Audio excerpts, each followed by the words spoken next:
2025년 5월 15일 목요일 새벽 기도회입니다. 오늘 말씀은 잠언 31장 10절에서 20절, 잠언 31장 10절에서 20절 말씀입니다. 말씀의 제목은 현숙한 여인 첫 번째입니다.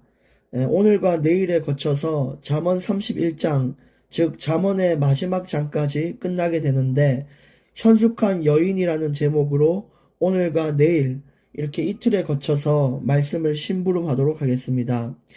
여러분, 잠언 31장은 잠언의 마지막 장입니다. 그 마지막 장은 지혜로 무장한 여인에 대한 이야기가 나옵니다. 우리는 그 여인을 보고 현숙한 여인이다, 이렇게 볼 수 있는 것이죠. 원어에서 현숙하다라는 의미는 원어로는 하일이라고 하는데, 도덕적이며 용기 있고 우수하며 능력이 있고 품격을 갖춘 자를 보고 현숙하다라고 이야기할 수 있습니다. 그래서 꼭 여성뿐만이 아니라 모든 그리스도인이 본받아야 할 지혜롭고 성실한 삶의 표본을 말해주는 장이 바로 잠언 31장인 것입니다. 현숙한 여인이 어떤 자냐? 그것은 다시 말하면 정말 말씀과 하나님 주신 지혜를 갖춘 자가 어떠한 삶을 살아가냐라는 것에 대한 것을 이제 보여주는 것이죠. 그래서 우리는 오늘 또 현숙한 여인을 보면서, 지혜를 갖춘다는 것이 이렇게 사는 거구나, 이걸 볼 수 있다는 것입니다. 만약에 지금 아직 결혼하지 못한 미혼분들이 계신다면 이런 남편이나 이런 아내를 만나면 엄청난 복을 얻은 것과 같습니다. 이미 결혼하신 분들도 말씀을 통해서 지혜를 갖추고 점점 현숙해지고 지혜로워지면 되니까 걱정하실 필요가 없습니다. 우리 스스로가 그런 자가 되기를 원합니다. 그리고 이 하일이라는 단어는 남자에게 쓰여질 때는 지도자, 용사라는 뜻으로도 쓰였습니다.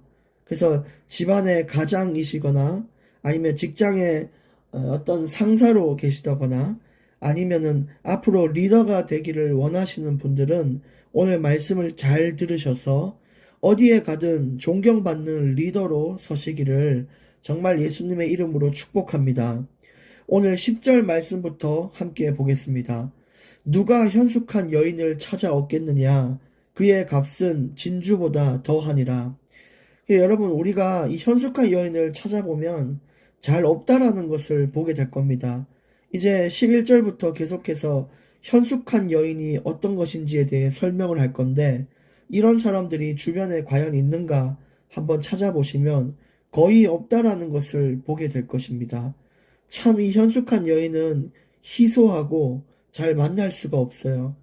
예를 들어 우리가 어떤 사람을 좋아할 때 어떤 사람을 좋아하십니까? 물어봤을 때 우리의 이상형을 말하잖아요. 눈은 어떻고, 코는 어떻고, 키는 어느 정도고.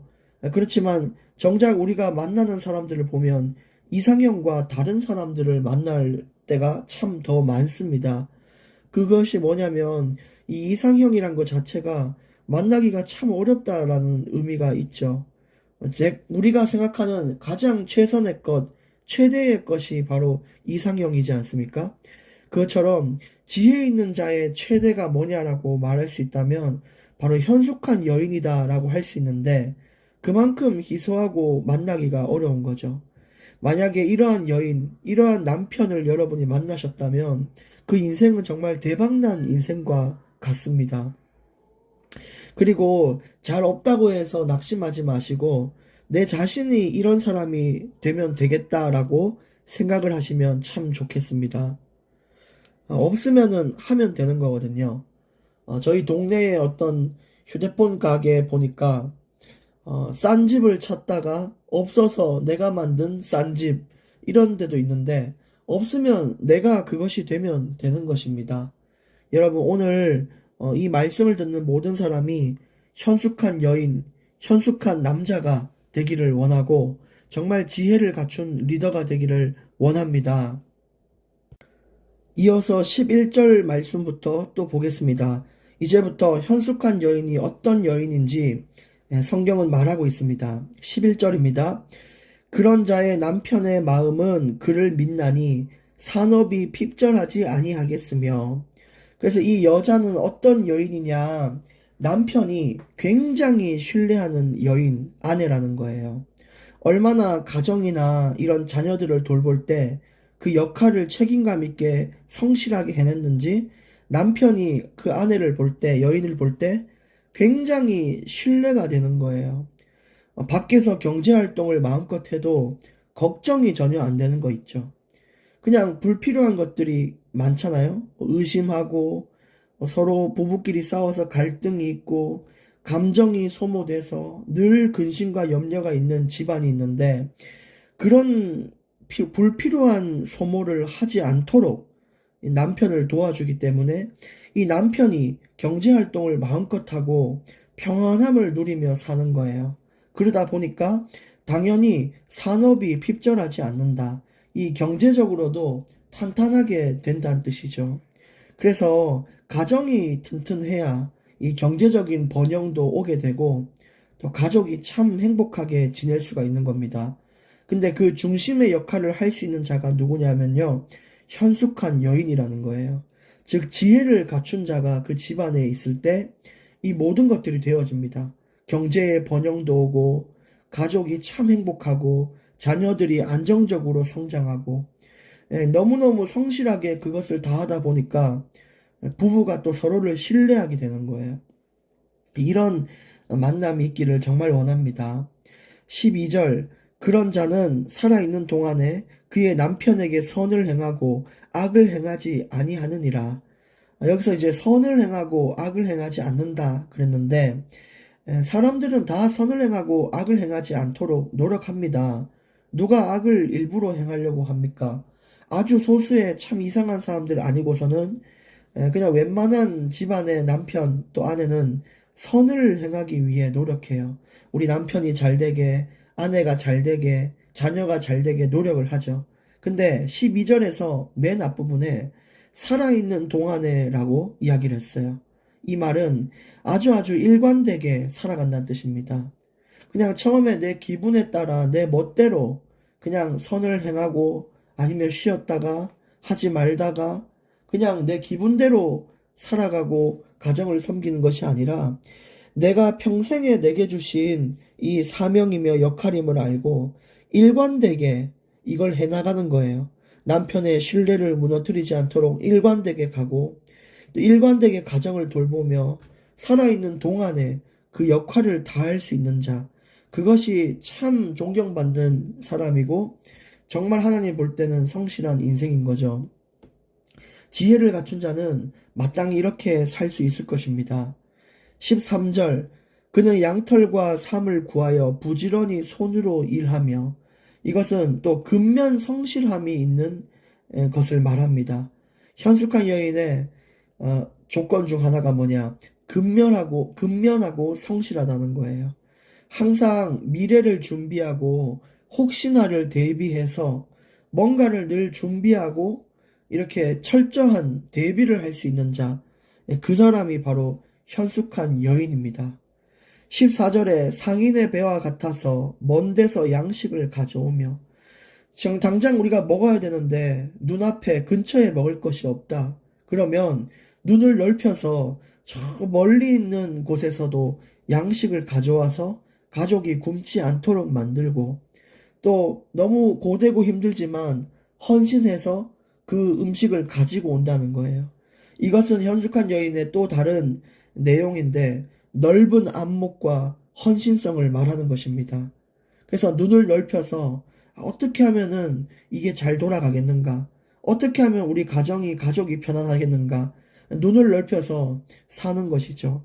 당장 내 주변에 뭐가 없다고, 없는데 뭐, 굶지 뭐, 이게 아니라, 어떻게든지 가족들이 먹고 살 수 있도록, 할 수 있도록, 그런 지혜를 갖춘 자를 뜻합니다. 참, 지금까지만 봐도, 여러분 주변에 이런 분들이 계시는지 모르겠지만, 이런 분들이 계신다면 참 복된 인생이고, 또 내가 이런 인생을 살 수 있다면 참 복된 인생인 줄 믿습니다.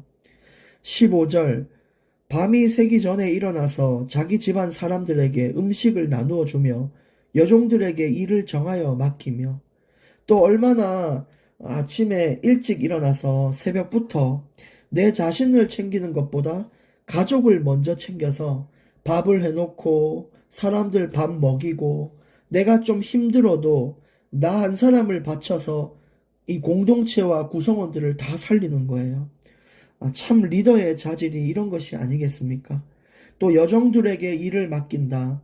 이것이 리더로서의 갖춰야 될 마음가짐인데 종들을 명확하게 지도하는 거예요. 내가 가르쳐야 될 사람들, 내가 지도하고 이끌어야 될 사람들에게 명확하게 그 방향을 인도하는 것이죠. 그래서 일에 차질이 없도록 만드는 자, 아주 철저한 이런 사람이 정말 이 시대를 살릴 수 있는 리더가 되는 것입니다. 16절 밭을 살펴보고 사며 자기의 손으로 번 것을 가지고 포도원을 일구며 또 현숙한 여인은 어떤 자인지 한번 보겠습니다. 일단 경제적인 분별력이 있는 사람입니다. 사기를 당하지 않는 사람이 돼야 되겠죠. 그래서 잘못된 투자를 막을 수 있어야 되고 이건 아니다 싶으면 그만둘 수 있는 그런 분별력을 가진 자예요. 그냥 누가 밭 살래? 예, 살게요. 이게 아니라 살펴보고 만져보고 고민하고 기도해보면서 이것이 과연 우리 집안에 어떠한 효과를 주냐, 이득을 주냐, 이런 것들을 다 고려해서 철저하게 인생을 살아가는 자가 현숙한 여인입니다. 이런 여인을 만나면 주변 사람들이 해를 당할 것도 막을 수가 있는 것이죠. 그래서 또 그걸 떠나서 얻은 경제를 적금하고 저축하고 예금하면서 미래를 대비하는 것도 그 안에 있는 것입니다. 그리고 자기의 손으로 번 그 경제를 가지고 포도원을 일궈 간다는 거예요. 남들에 늘 의지하고 남들만 붙잡고 사는 사람이 아니라 자기의 힘으로 설 수 있는 사람이 현숙한 자입니다.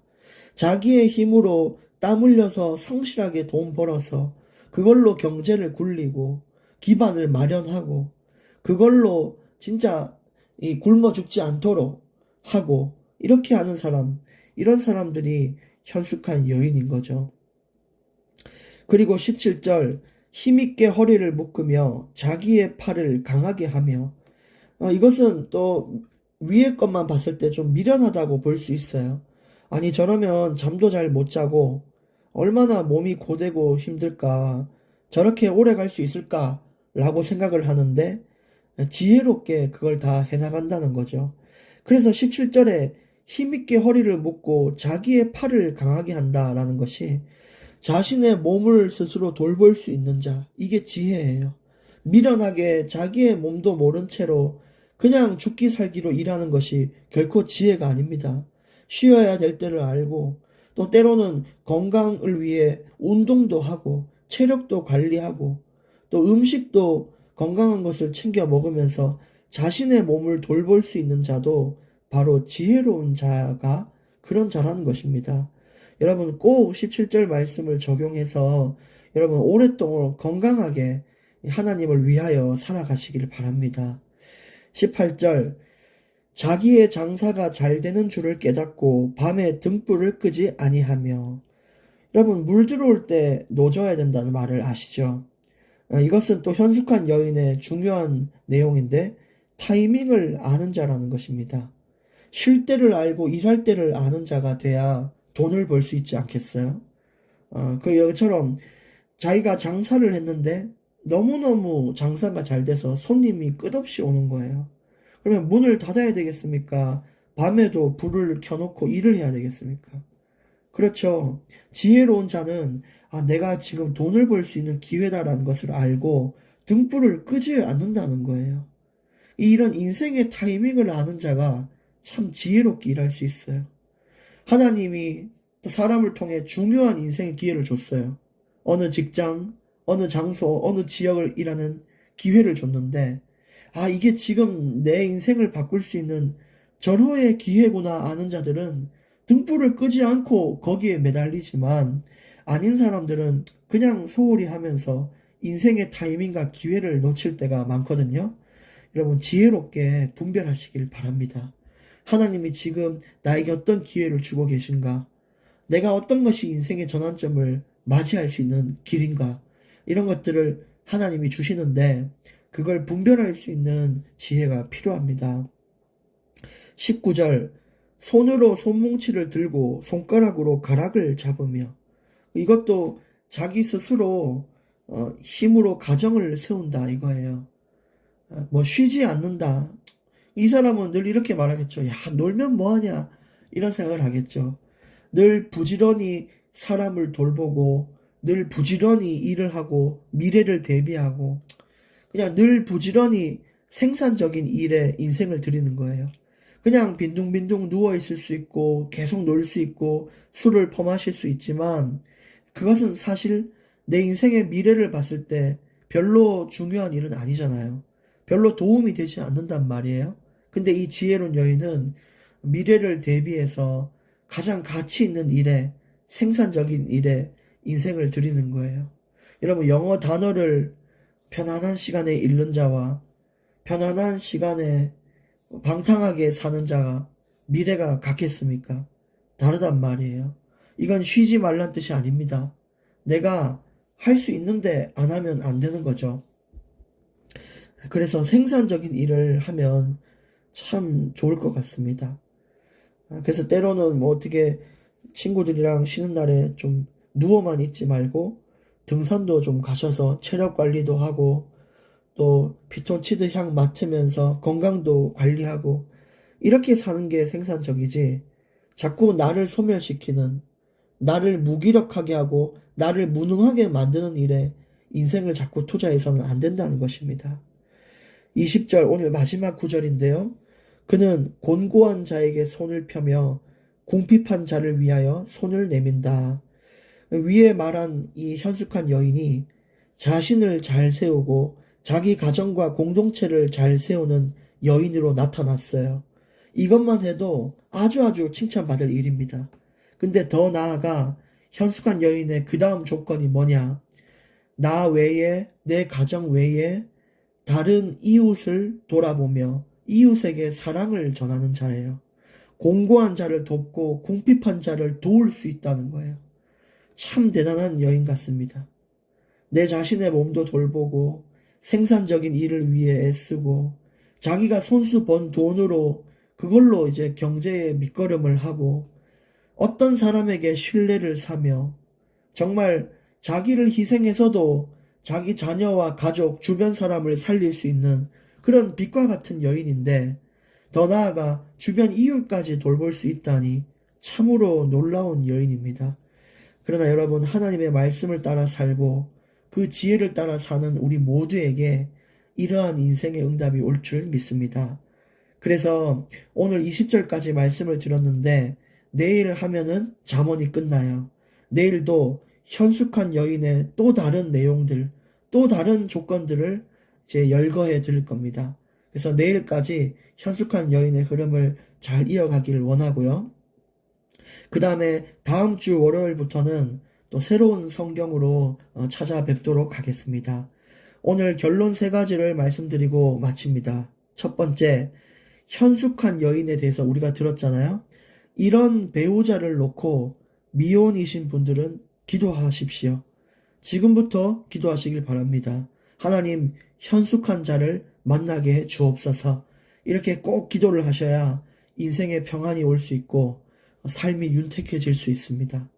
그리고 두 번째, 현숙한 자로 살아보자 이겁니다. 여러분, 오늘 말한 조건대로 살아보시기를 힘써 보십시오. 그러면 많은 사람들이 나를 존경하는 일이 일어나고 하나님의 기쁨이 되고 어디에 가든 칭찬받고 필요한 자가 될 것입니다. 그리고 마지막 세 번째, 이렇게 우리가 받은 지혜대로 영적인 책임감도 다해보자는 것입니다. 하나님이 볼 때 내가 집사로, 권사로, 내가 교역자로, 내가 어떤 교회를 섬기는 헌신자로 그 책임을 다할 때에 현숙하게 다해보자는 거예요. 그렇게 되면 교회가 든든히 설 것이고 우리 주변에 많은 전도의 문이 열릴 줄 믿습니다. 예, 감사드리며 또 기도하겠습니다. 하나님 감사합니다. 오늘 주신 현숙한 여인이 하나님이 우리에게 요구하는 기쁜 인생인 줄 믿습니다. 하나님 주시는 지혜, 하나님 주시는 능력으로 우리도 현숙한 자의 인생을 살게 하시고 현숙한 자를 또 많이 만나도록 하셔서 인생이 참 형통하도록 인도하여 주시옵소서. 우리에게 지혜를 주셔서 현숙하게 교회를 살리고 현숙하게 이 땅에 빛을 비추는 자들이 되게 하시고 하나님의 정말 참된 기쁨이 되는 자들이 되게 하여 주시옵소서. 예수님의 이름으로 기도합니다. 아멘.